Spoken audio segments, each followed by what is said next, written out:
Friday. Thought I wasn't going to be here at this normal time of 10 a.m. Pacific, but here I am. Things got canceled. Things got switched. Things got moved around quickly. So, hello, everybody. So, let's take this time to just consider and think about our experience with food and eating. And just slow down a moment, no matter when you're watching this, whether it's live or on video later in the recording. You can take a deep breath, because that breath is like taking in air, which is what we're doing with food as well. We're taking in some part of our reality that seems to be outside the body, taking it in. And we do that with food. And we are required to do that with food in order to live long term, right? So just like we need air quickly and regularly, not quickly necessarily, actually, regularly, ongoing, we also need food, and that's life. So I love that somebody asked, what about the thought I can't stop when I'm in the middle of binging? So, fantastic question. And let's take a look, because in some ways it's like the roller coaster ride. You know, you're on this, something is rising in the energy. Something's rising in the energy. Here we go. And there's the thought of the image, there's an emotional experience of some kind that happens that moves us towards our eating behavior, where we're eating when we're not hungry. We're eating for emotional reasons. We're eating for just the urge reasons, urgency, something. So I think, I find there's lots of debate about what's going on there. And just to find it for yourself is the most important. I love all the suggestions that are out there that are helpful.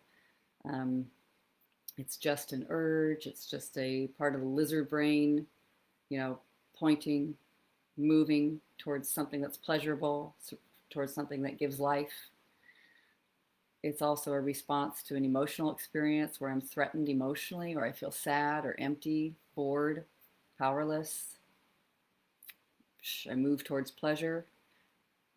Many people think that like an addictive or compulsive movement is a response to trauma. There's a traumatic mind, maybe, maybe not, maybe sometimes yes, sometimes no. Kind of sit and study this in the eating peace process, just looking.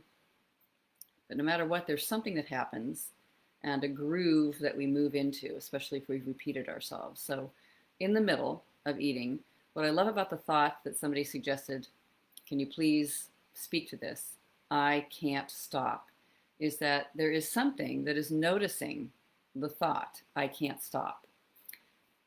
It feels like you're in a trance and you've gone underwater and you don't know anything else except for the movement of food, like the chomping movement of food. Binge eating often feels like it's either kind of slow and steady, but you're still in a race, you're still moving, you're still kind of unable to rest, or it's very frantic and fast. Like I remember those two, which is frantic overeating. But both ways, there's a movement here that feels like it can't stop. And I love how Jed Brewer, somebody who's studied anxiety, calls it enchantment. You become enchanted with this beautiful thing. Food is a beautiful thing. It's very pleasurable. It's supposed to be. And it's actually supposed to not be so pleasurable, and it isn't, when we are no longer hungry. But we just wish it could go back to the pleasure part. Like we want to say, so what is that too? That's like staying, I want to keep it. I want to keep the pleasure running. I want to keep the pleasure running. Okay, so question posed here is, in the middle of a binge, I can't stop. That thought, that belief, I'm operating with that belief, I can't stop. So it's all, something has happened and you're underway and the movement is going towards food, or there's a thought about food and eating, or you actually are hungry and you started eating. All these different moments and points of eating, right? And the the thought, I can't stop. Often there's an assumption that I should. So just that alone can start to make a fight that's happening, right? I'm arguing with what is. I should be stopping. And that is a great thing to question. It's a little bit different than I can't stop. It's a fantastic thing to find and notice because we are supposed to eat when we're hungry. And there is such a weight, literally, of rules about what we're not supposed to be eating and what we are supposed to be eating if we are good or bad or right or wrong people. It's like it's a moral dilemma. I'm a good person if I'm eating this way, and I'm a bad person if I'm eating this other way. So that happens. And always with the underlying goal of being thin. Whether I'm thin now, I need to keep it, or I'm not thin right now and I need to get there. Thin, thin, thin. Always like thin, flashing in the background. We must do something about this food and eating situation because I need to be thin. So just watching that happen. All right. All that buildup, there's a lot of dilemma happening even as we begin to eat and calling it a binge, but I can't stop. So let's just look at that. I can't stop. Let's use the work. So just find yourself in that situation. You can see that kind of food that you maybe have judged yourself for never being able to stop eating it. Let's just see. So find that particular food. Find one, You can't stop eating it. Is that true? So, especially when the momentum is already moving, it feels like there's a wave happening, you might say yes. Yes. I have lots of evidence. I have lots of proof that I can't stop. Can you absolutely know that it's true? What I love noticing about this particular thought is that if somebody burst through the door unexpectedly, you're alone in your kitchen, you would probably stop if you feel ashamed, if you don't want to know that for other people to know that you're eating. You probably stop. Very interesting, right? Suddenly there was an earthquake. That is very dramatic. You'd stop. The beautiful thing that Michael Singer says, we love, Mikey, he says about stopping smoking. If somebody said, you will receive $1 million or the opposite, so that's like a reward, or somebody close to you will die if you have one cigarette, you wouldn't have a cigarette. Get $1 million and the person wouldn't die. You could do that if that was really the consequence. So those are all sort of threatening things, but it's just good to notice I am capable of stopping. In fact, something else coming in can suddenly make me change my mind about the continuing. And I know that's not necessarily, it's a temporary measure and it's not really getting to the heart of the roots in there around it, but it's good to notice. I can't absolutely know it's true, even from the simple ability. Can I or can't I stop? Not absolutely true. What happens when you think it? I can't stop. What happens when you believe the thought? I cannot stop. You just keep going, of course.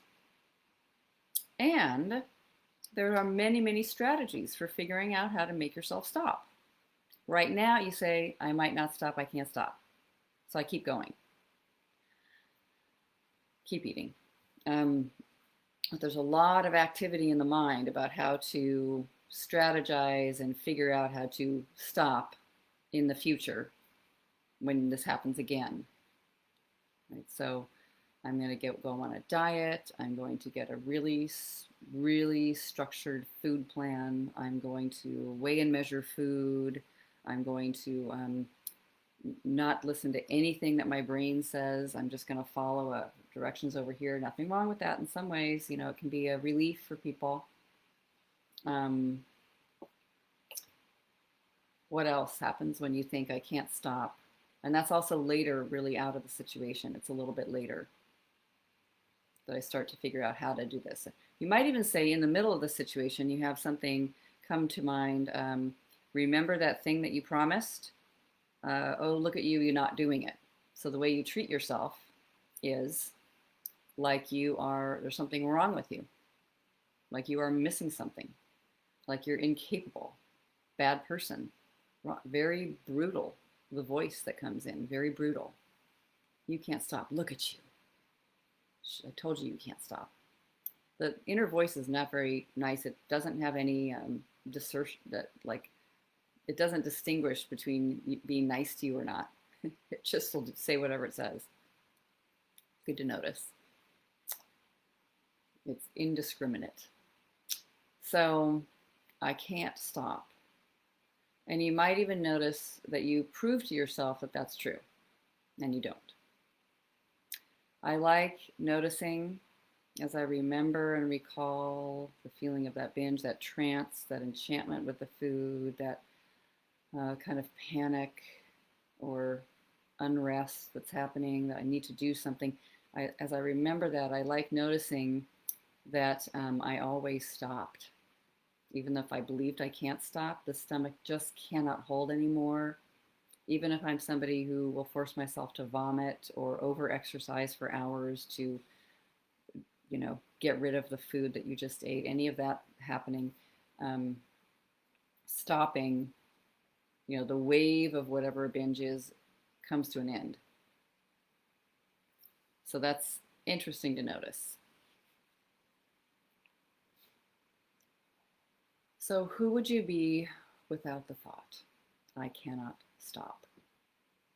And you watch the mind and just opening up to, instead of being so against this wave of compulsion that many, many human beings have experienced, even if they aren't doing it with food.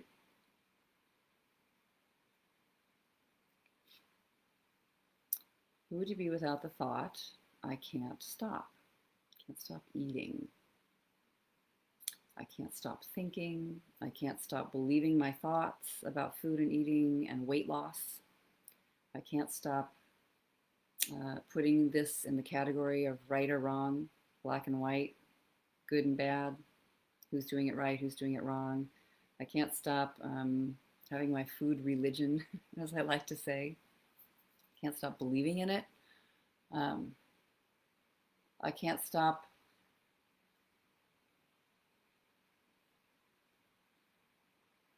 Who would you be without the thought? Who would you be without the thought? You can't stop. Watching it all happen, noticing.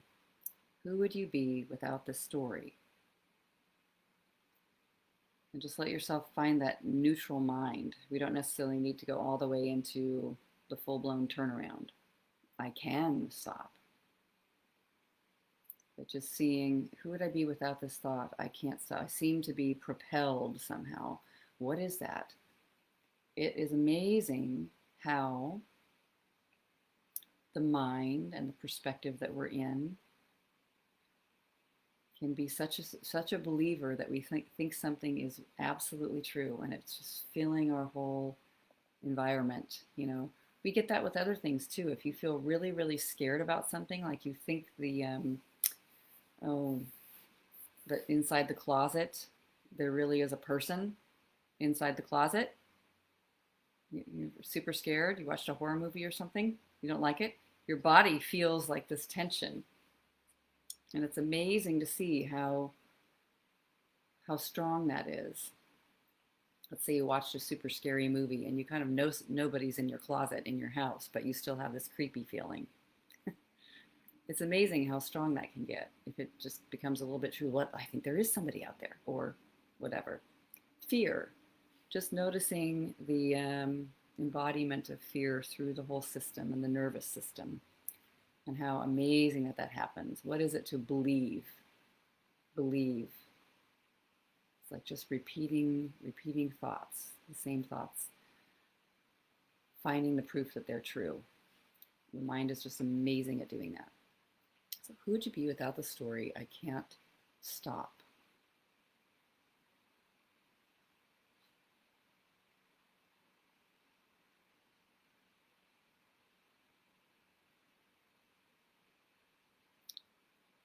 I can stop. Could this be true?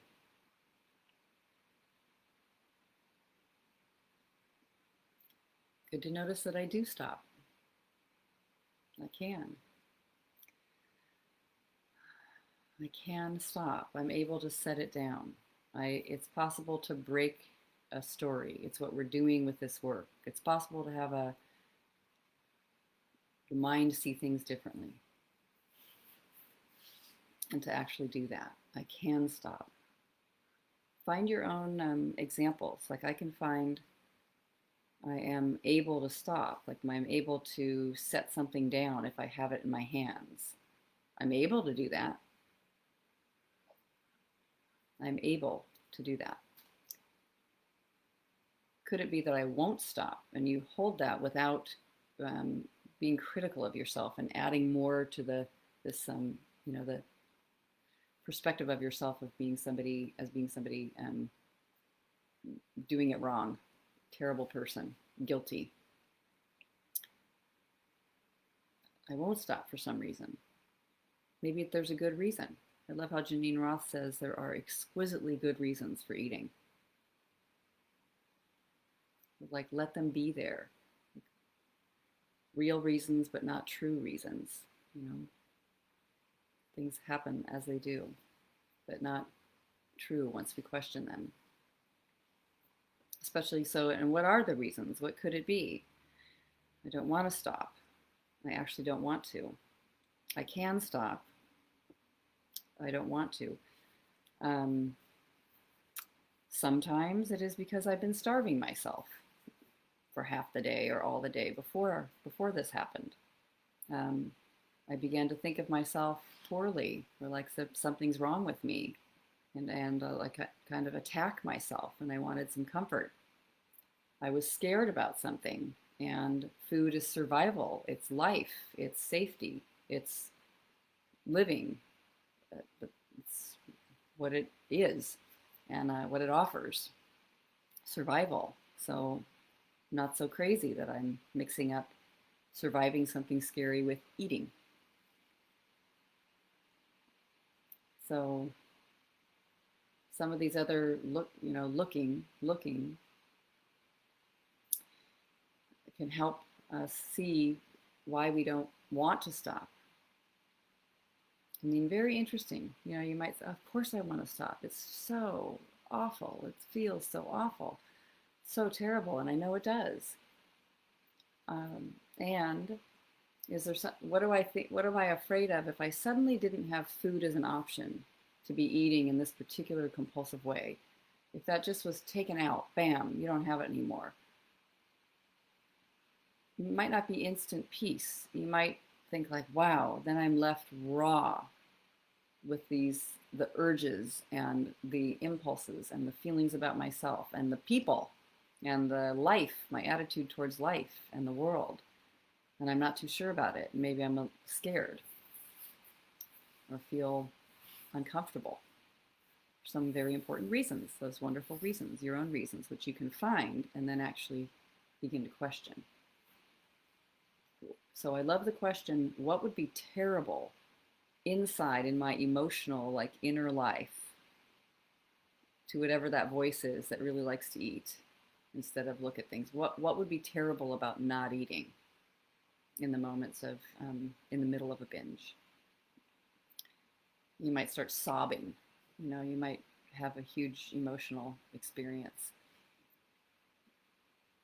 I can find where remembering and sitting in a binge process or eating, that if it was suddenly taken away from me, I might feel absolutely desperate. And I'm not even sure exactly about what, but just desperate, empty. My mind absolutely screaming about all different kinds of things, not necessarily just food and eating. So I can't stop my thinking. I can't stop my thinking about food and eating and emotions and the world and contact with reality. The conversation with reality is not a peaceful one. That has to be not peaceful, I found, before eating becomes not peaceful. My conversation with what is was already not peaceful before eating became not peaceful. And especially with my weight and body and shoulds and shouldn'ts of eating. Those all, like my beginning of more off balance with food and eating started with, I don't look right. I need to look better. I need to lose weight. Great people are the thin ones, not like this that I am. So it's all began with like that self-criticism and lack of trust and urgency about then eating. So just test it out for yourself. It can be different for different people. But I love opening up to, I want to understand what this eating is for me. What this eating is for me. Because maybe if I don't attack it like I'm having a war, if I don't make war with the way that I eat, just absolutely crack down and fire all the weapons on it and figure out the ways to work with it and criticize myself, but actually want to be aware of what's happening here and understand it. Very exciting. And that's what is meant by the way out is the way in, or the way through is the way in, whatever that saying is, just to see. So, all right, just test it out. If you don't have such a heavy thing saying I can't stop and there's something wrong with me and all that stuff that comes from it, just letting it be I can, but also just open, neutral. Wow, what's going on here? Also, who's the I that's talking? I can't. All my beliefs, all my mindset, the way that my perspective about things getting really, really bound up, like lots of stuff together, but panic and anxiety. And just, can you be safe? I love noticing this. Do you think you could be safe? You know that you're able to stop because I don't know, like if there was an earthquake, you drop everything, right? So you're capable of stopping. And then just seeing and studying in that moment what else is going on that feels so difficult to be sitting here with. And it's all right if it's just that credible urge, like how urgency is such a huge story. It's urgent. It's lack of safety that comes in so strong. What is not safe for me? What do I feel not safe about this moment and life? Pretty big question. So who the I is who can't stop. Interesting. Usually that's like a little I, a little one that's trying to keep you safe, the lizard brain one, the survivor, and there is an awareness, like we were saying just at the very beginning, as we wrap this inquiry up, very beginning, noticing there is something that is noticing you can't stop. They have to have an observer or an awareness or a watcher to say, wow, look at that. You can't stop. So that one, it's very compassionate. It's very forgiving. It's also very giving. It's allowing things to be as they are and all the disruption to do what it does. And studying that and seeing, it might not be as hard as you think to see what it is that feels so uncomfortable about not eating. So, all right, fantastic question. Good work today. And I see May here and Rebecca. My conversation with reality has to be not peaceful before my relationship with food becomes not peaceful. Yes, it has to be like that. Yeah. And you can even see what your conversation is about specific foods and about your body and weight, size, and shape, but also people, dilemmas with people. All right. Fantastic question. Such a great explore. As Pooh Bear says, let's go on and explore. Keep it lighter, you know. All right. Let me know how it goes, everybody. Lots of love. Take care.